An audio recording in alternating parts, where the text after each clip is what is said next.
Welcome to Surya's TV. Good evening news. రాష్ట్ర వ్యాప్తంగా ఎన్టీఆర్ భరోసా pension పంపిణీ శరవేగంగా జరుగుతుంది.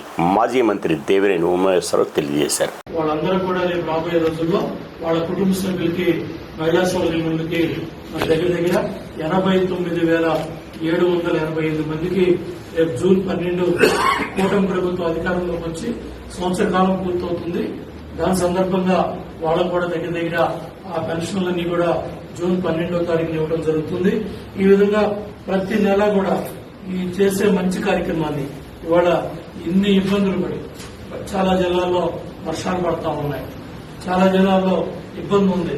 అయినప్పుడు కూడా ప్రభుత్వ సిబ్బంది అంతా కూడా ముఖ్యమంత్రి గారి ఆదేశాల ప్రకారం, కూటమి ప్రభుత్వం ఆదేశాల ప్రకారం ప్రతి ఒక్కళ్ళు కూడా ఇంటింటికి వెళ్లి ఇది ఒక బాధ్యతగా, ఒక ఆనందంగా, ఎందుకంటే ఈ 4,000 రూపాయలు ఈ కుటుంబానికి దగ్గర 1,000 రూపాయలు బియ్యము, కూరగాయలు ఖర్చు పెడతా ఉన్నాడు.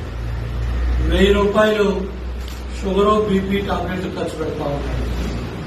ఏదైతే కాళ్ళ నొప్పులు కావచ్చు, కేంద్ర నొప్పులు కావచ్చు, వాటికి ఖర్చు పెడతా ఉన్నాడు. 1,000 రూపాయలు ఒక ఇడ్లీ తిన్నా, ఒక దోశ తిన్నా, లేకపోతే ఎవరన్నా చుట్టాలో బంధువులు వచ్చినప్పుడు 1,000 రూపాయలు ఖర్చు పెడతా ఉన్నాడు. మహా అయితే 1,000 రూపాయలు మనవడికో బట్టలు కొని పెట్టడానికి ఆ డబ్బులు ఉపయోగిస్తా ఉన్నారు. ఈ విధంగా ఇచ్చే డబ్బుల్లో దగ్గర ప్రభుత్వం ఇస్తా ఉన్న 34,000 కోట్లు ఏదైతే ఉన్నాయో వీటిల్లో మరి ఒక 7,000 కోట్ల రూపాయలు మందులకి వెళ్తా ఉన్నాయి. ఒక 7,000 కోట్లు ఇడ్లీ, దోశ, ప్రచార సామాన్లకు వెళ్తా ఉన్నాయి. ఒక 1,000 కోట్లు ఇట్లా 7,000 కోట్లు మనవరాళ్ళు, బంధువులకు, పండుగలకు వెళ్తా ఉన్నాయి. ఒక 7,000 కోట్లు కూడా దాచుకోలేని పేదవాళ్లు, 1,000 రూపాయలు వాళ్ళ అకౌంట్లో వేసుకోలేని పేదవాళ్లు చాలా మంది ఉన్నారు. గత చాలా రోజులుగా చెప్తా ఉన్నాం, ఎవరైతే ప్రభుత్వ ఉద్యోగులు ఇక్కడ దగ్గరికి వెళ్తా ఉన్నారో వీళ్ళు ఖర్చు పెట్టే డబ్బులు ఇవాళ ఎయిమ్స్ లో కావచ్చు, ప్రభుత్వ హాస్పిటల్స్ లో కావచ్చు, జనరిక్ మెడిసిన్ లో కావచ్చు, మనం వాళ్ళకి మందులు ఇప్పించినట్టయితే ఉచితంగా మందులు ఇచ్చే చాలా మంది దాతలు ఉన్నారు. విలేజ్ క్లినిక్లు ఉన్నాయి. అట్లాగే జనరిక్ మెడిసిన్స్ లో సగం రేట్లు తగ్గే మందులు ఉన్నాయి. ఆ విధంగా వాళ్ళు ఖర్చు పెట్టే 1,000 రూపాయల మందుల్లో మనం చాలా వరకు దాతలతో ఇప్పించచ్చు, ప్రభుత్వం ద్వారా ఇప్పించచ్చు, ప్రైమరీ హెల్త్ సెంటర్ ద్వారా ఇప్పించచ్చు, ఏరియా హాస్పిటల్స్ ద్వారా ఇప్పించచ్చు, ఎయిమ్స్ హాస్పిటల్లో కూడా ఈ సహాయ కార్యక్రమాలు ఉన్నాయి. వాటి దయచేసి పేదవాళ్లు ఖర్చు పెట్టే ఈ షుగర్, బీపీ టాబ్లెట్లో, మందుల్లో కుటుంబాల గురించి ఇష్టం వచ్చినట్లు మాట్లాడితే సహించమని మాజీ మంత్రి అంబటి రాంబాబు హెచ్చరించారు. ఇక ప్యాలెస్ల గురించి మాట్లాడతాడు. జగన్మోహన్ రెడ్డి గారి ప్యాలెస్ల గురించి. మీకెన్ని ప్యాలెస్లు ఉన్నాయండి? హైదరాబాద్లో ఒక ప్యాలెస్ ఉందా? కుప్పంలో మొన్న ప్యాలెస్ ఉందా? మొన్న ఓపెన్ చేసాం. ఇక్కడ 5 ఎకరాలు కొన్నాడు మళ్ళా ఓ పెద్ద ప్యాలెస్ కోసం. అది కాక కరగట్ట కింద ఒక ప్యాలెస్లో ఎవరి ప్యాలెస్లోనే ఉండేటటువంటి కార్యక్రమాలు ఇవాళ మీరు చేస్తున్నారు. మీరు కడపలో నిర్వహించినటువంటి ఈ మహానాడు అనుకున్న స్థాయిలో కాలా. అనుకున్న స్థాయిలో వైఎస్ఆర్ కాంగ్రెస్ పార్టీని భయపెడతా ఉన్నారు, భయపెట్టలా. కనీసం దిగజారిపోతున్నటువంటి తెలుగుదేశం పార్టీ క్యాడర్ యొక్క కాన్ఫిడెన్స్ ని బిల్డప్ చేస్తుందా అంటే అది లేదు. ఊరికి గావు కేకలు అని అంటాడు. సోదరిమల్లారా, తమ్ముళ్ళారా, బ్రహ్మాండంగా సెక్స్ అయ్యాం అని చెబుతాడు. సెక్స్ అయ్యామని చూసినోడు చెప్పాలి కదా. అద్భుతంగా సెక్స్ అయింది మన మీటింగ్, అవునా కాదా అడుగుతాడు అనుమానం. మళ్ళా అవునైతే 2 చేతులు పైకెత్తండి, షౌట్స్ కొట్టండి. ఈ గావు కేకలు ఏంటంటే ఒక అభద్రతాభావంతో ఉన్నటువంటి పరిస్థితులు చాలా స్పష్టంగా కనిపించాయి. మొత్తం కడపలో జరిగిన మహానాడులో అనుకున్న స్థాయిలో అది జరగలేదు, తుస్సుమంది. దాని గురించి పాపం గావు కేకలు పెట్టేటటువంటి కార్యక్రమాలు చేస్తున్నారు. చివరికి ఇంకో మాట ఏంటంటే, ప్రజల్ని డైవర్ట్ చేయడం కోసం ఎవరండి హైదరాబాద్ నుంచి నర్సిరెడ్డి అంటే ఎవరు ఒక పొట్టుకుంటాడు, పుట్టుకొక్కలాగా ఆయన వచ్చి కామెడీ చేస్తున్నాడు, పద్దాలను చేస్తుంటాడు. ఏమంటాడండి ఆయన? తెలంగాణలో ముక్కోడిపోయాడు, ఇక్కడ తెక్కోడిపోయాడంట. ఏం మాట్లాడుతున్నావు? ఏమైనా చంద్రబాబు నాయుడు గారు నువ్వేమో నవ్వుకుంటున్నావా ఏంటిది? మొన్న కూడా అంతే. ఇక్కడ ఎమ్మెల్యేల వినోద కార్యక్రమాలప్పుడు కూడా జగన్మోహన్ రెడ్డి గారిని తిట్టేయటం, కింద నవ్వుకోవటం. ఇవాళ కూడా ఆ బుడంకాయ లాంటి నర్సిరెడ్డిని పిలిపించుకోవటం, ముక్కోడు తెక్కోడు ఆనందపడటం. మీ వల్లనేవా? మీ అబ్బాయి ఒక పిల్లోడు, నువ్వేమో బొల్లోడివి అని మేము అన్నాం కదా, అది సంస్కారమా? ఇలా మాట్లాడటం మొదలెడితే మాకన్నా ఎక్కువ మాట్లాడగలరా? తప్పు నాయన. తెక్కోడు గిక్కోడు ఇట్లాంటి మాటలు కాదు. వ్యక్తిగతంగా మీరు మాట్లాడటం మొదలెడితే అంతకన్నా వ్యక్తిగతంగా మాట్లాడగలమని కూడా ఈ సందర్భంగా నేను మనవి చేస్తున్నా. అంతేకాదు తల్లి చెల్లి అని మాట్లాడతాడు. ఎవరు? ఆ పిల్లోడు తల్లి చెల్లి అని మాట్లాడతాడు. అదే మాట్లాడేటువంటి కార్యక్రమం చేస్తే మేము మాట్లాడలేగా. చంద్రబాబు నాయుడు గారు మీ తల్లి ఎక్కడ, మీ చెల్లి ఎక్కడ? ఎప్పుడైనా మీ తల్లి గురించి మాట్లాడారా? ఎప్పుడైనా మీ చెల్లి గురించి మాట్లాడారా? మొన్నే కదా గృహప్రవేశం చేశారు, మీ చెల్లిని ఏమైనా తీసుకెళ్లారా? ఏమయ్యా లోకేష్ గారు, ఓ పిల్లోడా, నువ్వేమన్నా మీ మేనత్తకి ఎప్పుడన్నా బట్టలు పెట్టావా? మీ మేనత్తని ఇంటికి పిలిచావా? ఇట్లా కుటుంబ విషయాల గురించి మాట్లాడటం మొదలెడితే మేము మాట్లాడగలం అనే విషయాన్ని దయచేసి మర్చిపోవద్దు. సంస్కారహీనంగా మీరు మాట్లాడటం మొదలెడితే మా వాళ్ళు కూడా మాట్లాడతారు. ఇట్లాంటి అలవాట్లు చెయ్యొద్దయ్యా. చంద్రబాబు నాయుడు గారు, నీ దగ్గర సరుకు లేదు, నువ్వు చేసినటువంటి వాగ్దానాలను నిలుపుకున్న పరిస్థితి లేదు. మహానాడులో గావు కేకలు పెట్టి ఏదో సెక్స్ అయిపోయిందనే కలర్ ఇచ్చేటటువంటి ప్రయత్నం చేస్తున్నావు తప్ప సక్సెస్ కాలేదు సరిగదా. అనుకున్న స్థాయిలో విజయవంతం కాలేక గావు కేకలతో మహానాడు బ్రహ్మాండంగా జరిగిందని కలరించుకునేటటువంటి దౌర్భాగ్యమైన పరిస్థితికి ఓ నారా చంద్రబాబు నాయుడు గారు మీరు దిగజారిపోయారు.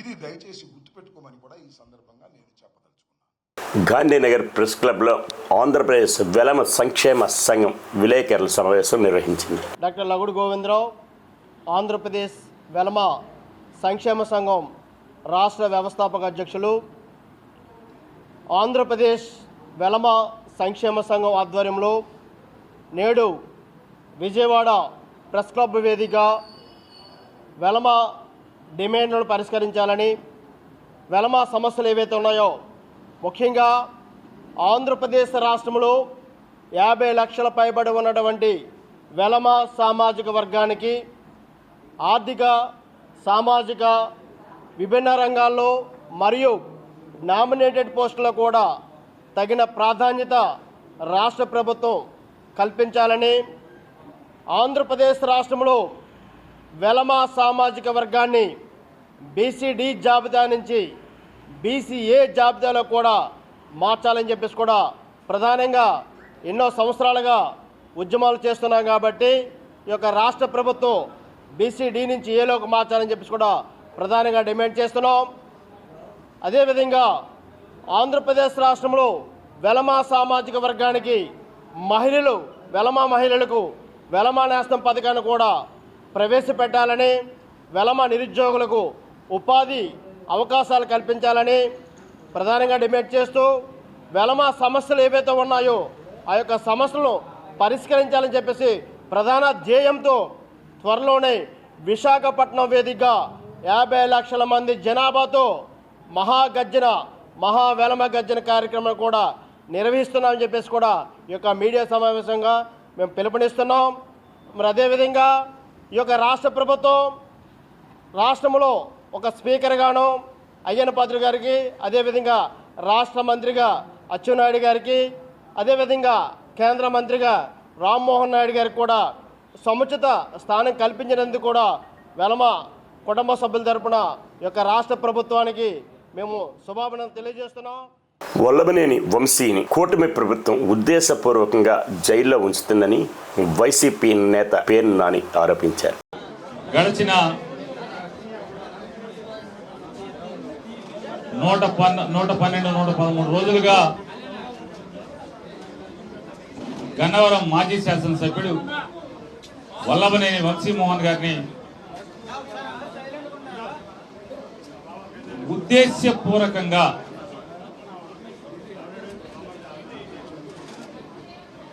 ఎలా అయినా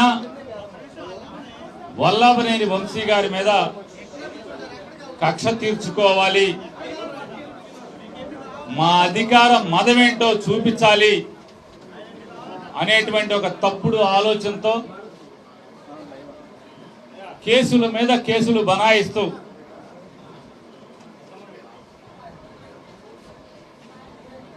14 సంవత్సరాల క్రితం నాకు వంశీ అన్యాయం చేశాడని ఒకడు ఇవాళ వచ్చి ఈ ఫిర్యాదు చేస్తాడు.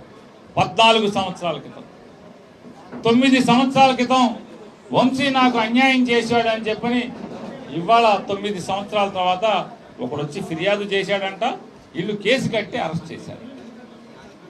ఇట్లా ఏది కూడా కేసులన్నీ కూడా ఒక్కసారిగా కాకుండా ఒక కేసులో బెయిల్ వస్తుందంటే ఆ ముందు రోజు ఒక ఎఫ్ఐఆర్ చేస్తారు. ఆ కేసులో మళ్ళీ బెయిల్ వస్తుందంటే మరొక కొత్త ఎఫ్ఐఆర్ సృష్టిస్తారు. ఇలా కేసు మీద కేసు, కేసు మీద కేసుతో తప్పుడు కేసులు బనాయిస్తూ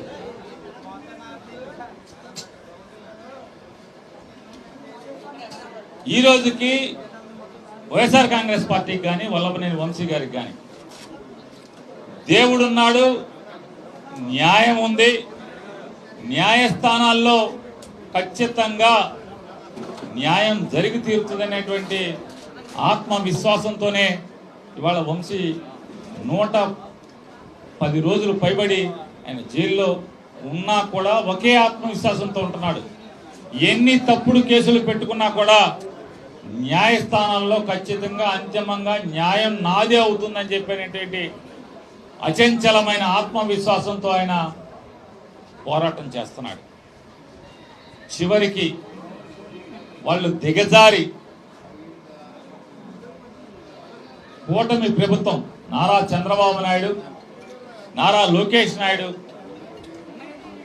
వీళ్ళందరూ కూడా దిగజారి అంటే మానవత్వం కూడా మరిచి అతని ఆరోగ్యాన్ని విజయవాడలో బంగారం ఇచ్చి కోట్లాది రూపాయలు వసూలు చేసి పరారైన శ్రీనివాసరావు కోసం పోలీసులు ముమ్మరంగా గాలిస్తున్నారు. మీకెందుకు ఉన్నాం కదా ఇస్తాము అంటారు. పెట్టుబడి మొత్తం ఉన్నది కష్టార్జితం మొత్తం పిల్లల స్కూల్ ఫీజులు కానీ బట్టలు కానీ ఏమి కట్టకుండా ఇద్దరం కష్టపడి సంపాదిస్తుంటే ఇంతమందికి అన్యాయం చేస్తున్నారు. ఇంతమందికి ఇంత దారుణంగానండి. అందరికి ఏంటి డబ్బులు ఇస్తానని ఎప్పుడు ఇస్తారండి? ఏ రకంగా ఇస్తున్నారు అసలు? నా భర్తకి స్పైనల్ కార్డ్ సర్జరీ జరిగింది. ఈయన ఒక చేస్తాడు, నేనేమో బ్రైడల్ మేకప్ చేస్తాను. ఇద్దరు కష్టపడితేనే డబ్బులు వస్తాయి, లేకపోతే ఒక్క రూపాయి కూడా ఉండదు.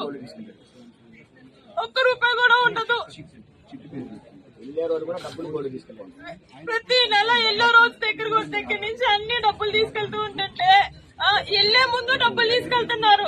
వెళ్లే ముందు డబ్బులు తీసుకెళ్లి ఫోన్ స్విచ్ ఆఫ్ చేసి నెక్స్ట్ డే వెళ్ళి అడుగుతుంటే ఏమో వస్తారు. ఇప్పుడేమో నాకు తెలీదు ఆయన ఏమైపోయారో. జ్ఞాపకం మాట చెప్తున్నారు. ఇక్కడ ఏంటంటే ఇంతమంది జనాలు ఉన్నారు, ఇంతమంది కట్టిన వాళ్ళు ఉన్నారు. ఒక్కళ్ళు ఇద్దరు కాదండి, ఎంతో మంది కట్టగలిగిన వాళ్ళు ఉన్నారు, కట్టలేని వాళ్ళు ఉన్నారు. ఆశ చూపించారండి, ఆశకి ఇంతమంది లొంగిపోయారు.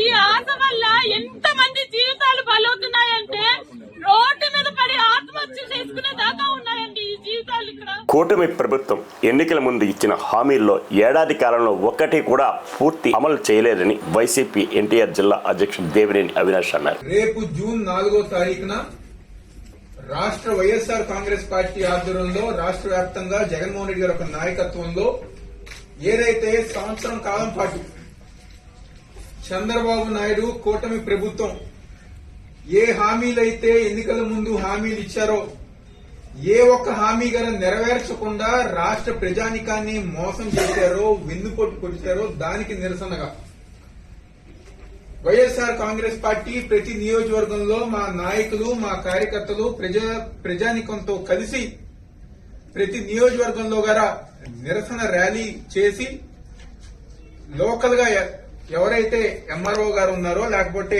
ఆర్డీఓ గారు ఉన్నారో వాళ్ళందరికి గారా వినతి పత్రం ఇచ్చి రాబోయే రోజుల్లో అయినా ఏ హామీలు అయితే కూటమి ప్రభుత్వం ఇచ్చిందో ఆ హామీలు నెరవేర్చాలని చెప్పనే విధంగా ఏదైతే జూన్ 4వ తారీఖున వెన్నుపోటు దినం ప్రతి నియోజకవర్గంలో జరగాలని చెప్పని ఈ రోజు మేము తీర్మానించుకోవడం జరిగింది.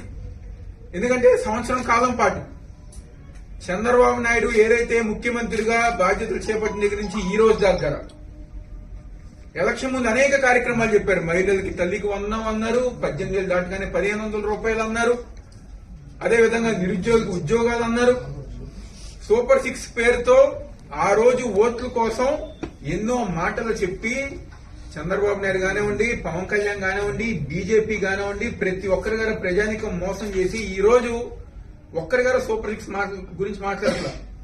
మళ్ళీ కొత్తగా సూపర్ 6 అయిపోయింది, ఇప్పుడు కొత్తగా 6 సూత్రాలు అని చెప్పని మాట్లాడుతున్నారు. ఈ వార్తలు ఇంతటితో సమాప్తం.